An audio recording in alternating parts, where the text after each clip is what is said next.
बेटा मैथ्स की worksheet number 39 के अंदर आपको टोटल 3 क्वेश्चंस करने के लिए कहे गए हैं। क्वेश्चन नंबर 1 ये रहा, क्वेश्चन नंबर 2 ये रहा और क्वेश्चन नंबर 3 ये रहा। अब हम इन तीनों क्वेश्चंस को एक एक करके डिस्कस करेंगे। ये है आपका क्वेश्चन नंबर 1। आइए इस क्वेश्चन में हमें कहा गया है find the height of the building shown in the figure. आपको फिगर दे रखी है जिसके अंदर एक बिल्डिंग बनी हुई है AB। आपने इसकी हाइट निकालनी है। इसकी हाइट निकालने के लिए आप आराम से नोटिस कर सकते हैं कि एक राइट एंगल ट्रायंगल ABC आपको दिखाई दे रहा है, जिसमें बेस आपको दे रखा है 50 मीटर। एंगल आपको दे रखा है जो थीटा है वो आपको दे रखा है 60 डिग्री। सो अगर आपके पास बेस है, ये आपके पास बेस है, परपेंडिकुलर आपने निकालना है, थीटा आपको पता है, तो आपने P और B वाली एक रेशो लेनी है।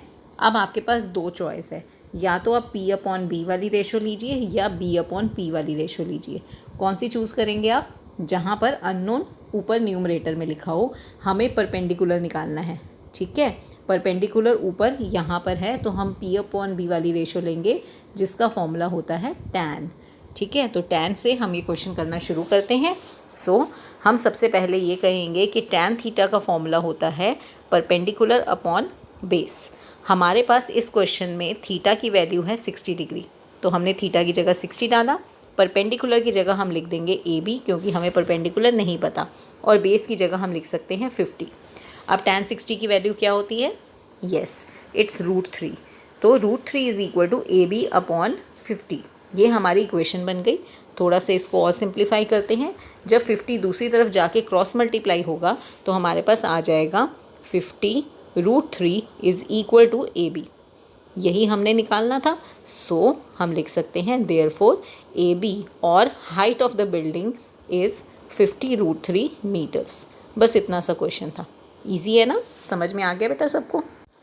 आपका सेकेंड क्वेश्चन है a child is watching a bird on a tree. The angle of elevation of his or her site is 45 degree. The child is 1.5 meter tall. Find the height of the tree when the distance between the foot of the tree and child on the ground is 30 meter. चलिए हम figure draw करते हैं पहले, step by step question को पढ़ के और फिर इसे सॉल्व करेंगे। क्वेश्चन में आपको सबसे पहले ये कहा गया है कि a child is watching a bird on a tree. सबसे पहले हम एक ग्राउंड बनाते हैं, उस पर एक ट्री खड़ा कर देते हैं और एक बच्चा खड़ा कर देते हैं। ठीक है, ये चाइल्ड है जिसका मैं नाम लिख रही हूँ AB। ठीक है, ये ट्री है जिसके लिए मैं लेबलिंग कर रही हूँ CD। और आपको कहा गया है कि जो बच्चा है, चाइल्ड है, वो बर्ड देख रहा है ट्री पे। तो बच्चा A वाले पॉइंट से ऊपर देखेगा या B वाले पॉइंट से? यस, वो अपनी आँखों से देख रहा है, तो A से C की तरफ ऊपर देख रहा है वो। ठीक है, ये लाइन ऑफ साइट है A से C तक की। अब हमें बताया गया है angle of elevation of his और हर साइड इज़ 45 डिग्री। जब A से C की तरफ देखा जा रहा है तो एंगल ऑफ एलिवेशन बन रहा है 45 डिग्री। एंगल ऑफ एलिवेशन हमेशा हॉरिजॉन्टल के साथ बनता है, तो A से हम एक हॉरिजॉन्टल लाइन बनाएंगे और यहाँ पर एंगल ऑफ एलिवेशन बन जाएगा 45 डिग्री। ठीक है, the child is 1.5 metre tall, मतलब AB की कितनी हाइट दे रखी है? 1.5 metres. Find the height of the tree, ये हमने फाइंड करना है। हाइट ऑफ द ट्री, इसको मैं x लिख लेती हूँ। Find the height of the tree when distance between foot of the tree and child on the ground is 30 metre. ये 30 मीटर क्या है? फुट ऑफ द ट्री यानी कि D पॉइंट और चाइल्ड के बीच की दूरी, यानी B से लेकर D तक की दूरी। तो हमें 30 मीटर्स, ये BD दिया हुआ है, ये 30 मीटर्स है। और आपको निकालना है हाइट ऑफ द ट्री यानी कि CD। ठीक है, अब ये जो मैंने x एज्यूम किया है, यहाँ पर मैं बीच में ना एक पॉइंट और लिख लेती हूँ E। ओके, ये जो x है इसको CE को मैं x मान लेती हूँ। मैं ये लिखती हूँ कि let CE be equal to x। ठीक है, अब देखो AB अगर 1.5 है तो उसके सामने ED जो है वो भी 1.5 होगा, दोनों आमने सामने बिल्कुल ठीक है। हम ED को यहाँ पर लिख देते हैं 1.5। अब अगर मैंने CE यानी कि x की वैल्यू ढूंढ ली, ये वाली वैल्यू, तो मैं उसमें 1.5 जोड़कर पूरे के पूरे ट्री की हाइट निकाल सकती हूँ। तो मुझे अब कॉन्सेंट्रेट करना है सिर्फ़ और सिर्फ x निकालने पर, और x निकालने के लिए मुझे ध्यान देना पड़ेगा अपने ट्रायंगल AEC पर, जो कि एक राइट एंगल ट्रायंगल है। इस ट्रायंगल AEC में अगर BD 30 मीटर है तो ये AE भी तो 30 मीटर होगा ना। ठीक है। तो बेस तो मुझे पता है 30 मीटर है, ओके। अब मुझे परपेंडिकुलर निकालना है। बेस और परपेंडिकुलर को रिलेट करती हुई रेशो होती है tan। तो मैं लिखूँगी tan थीटा की वैल्यू होती है P/B, ठीक है। यहाँ पर थीटा की वैल्यू है 45, तो tan 45 will be equal to, perpendicular की जगह मैं लिख सकती हूँ x और बेस की जगह पे मैं लिख सकती हूँ 30 मीटर्स, ठीक है। tan 45 की वैल्यू हमें मालूम है 1 होती है, 1 इज़ इक्वल टू x/30। सो यहाँ से हमें x की क्या वैल्यू मिल गई, क्रॉस मल्टीप्लाई करेंगे तो x की वैल्यू आ जाएगी 30 मीटर्स। x तो हमें मिल गया, बट x तो हमने CE को माना था, और CE ट्री की पूरी हाइट नहीं है, ट्री की पूरी हाइट है CD। CD निकालने के लिए हमें CE के अंदर प्लस करना पड़ेगा ED। सो हम CE यानी कि x के अंदर यानी 30 के अंदर 1.5 को प्लस करेंगे तो हमारा फाइनल आंसर आ जाएगा 40.5, ओके। तो हमारा फाइनल आंसर आ जाएगा 31.5 मीटर्स। ये हमारा लेंथ ऑफ द ट्री है। This is the final answer of question number 2, okay. Coming to question number 3। Third question में हमें दिया हुआ है द एंगल ऑफ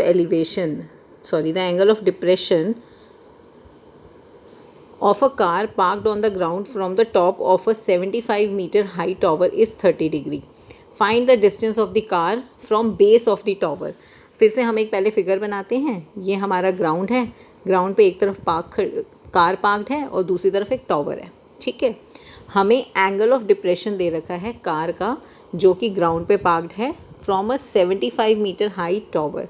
तो ये जो टॉवर है ये 75 मीटर हाई है, और जब हम यहाँ से नीचे कार की तरफ देख रहे हैं तो angle of depression is 30 degree.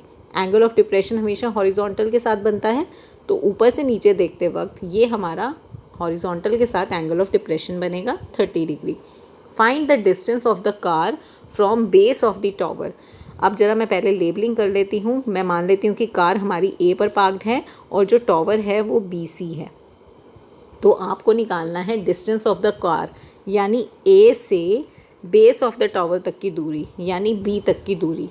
So basically आपको क्या निकालना है, AB। तो आप ढूंढने लगे हैं AB कितना है। ये निकालने के लिए सिंपल वही ट्रिग्नोमेट्री यूज़ करेंगे। आपको परपेंडिकुलर पता है 75 और आपने बेस निकालना है AB। सो परपेंडिकुलर और बेस की दो रेशोज़ होती हैं, एक P/B और एक B/P। कौन सी रेशो लगाएंगे आप यहाँ पर, कोई भी लगा सकते हैं, लेकिन प्रेफरेबली वो रेशो लगाइए जहाँ पर अननोन ऊपर है। हमने बेस निकालना है तो हम इसको चूज़ करते हैं, बेस अपॉन परपेंडिकुलर को। सो बेस अपॉन परपेंडिकुलर होता है कॉट का फॉर्मूला, तो हम लिखेंगे base upon perpendicular is equal to cot theta, ठीक है। तो बेस हमें नहीं पता इसलिए हम उसका नाम लिख देते हैं AB, और परपेंडिकुलर हमें पता है 75 मीटर है। This is equal to cot theta, okay. अब ये जो थीटा है वो तो ये वाला एंगल है, हमें तो एंगल ऑफ डिप्रेशन दे रखा है। सो हमें मालूम है कि ये हॉरिजॉन्टल जो ऊपर बना हुआ है C से, वही हॉरिजॉन्टल AB के पैरेलल है, इसीलिए angle of depression will be equal to angle of elevation. तो हम यहाँ पर भी 30 डिग्री लिखकर थीटा की जगह पे 30 डिग्री डाल सकते हैं, ठीक है। इक्वेशन बन गई। अब इसको सॉल्व करने के लिए हमें कॉट 30 डिग्री की वैल्यू चाहिए। कॉट 30 डिग्री की वैल्यू निकालने के लिए इसकी वैल्यू हम रिकॉल करते हैं। कॉट 30 डिग्री की वैल्यू आप याद करिए क्या होती है, कॉट 30 की वैल्यू होती है √3। तो हम अगले स्टेप में लिखेंगे AB/75 is equal to √3। Cross multiply करने पर हमें मिलेगा AB इज़ इक्वल टू 75 √3। इसके आगे हम यूनिट लिख सकते हैं मीटर। सो हमारा जो बेस है यानी कि कार का डिस्टेंस टॉवर के फुट से जो डिस्टेंस है टॉवर के फुट तक का, वो टोटल है 75 √3 metres. This is our final answer, okay. I hope आपको ये तीनों क्वेश्चन समझ में आए होंगे। अगर बेटा कुछ भी समझ में ना आया हो तो पूछ लेना।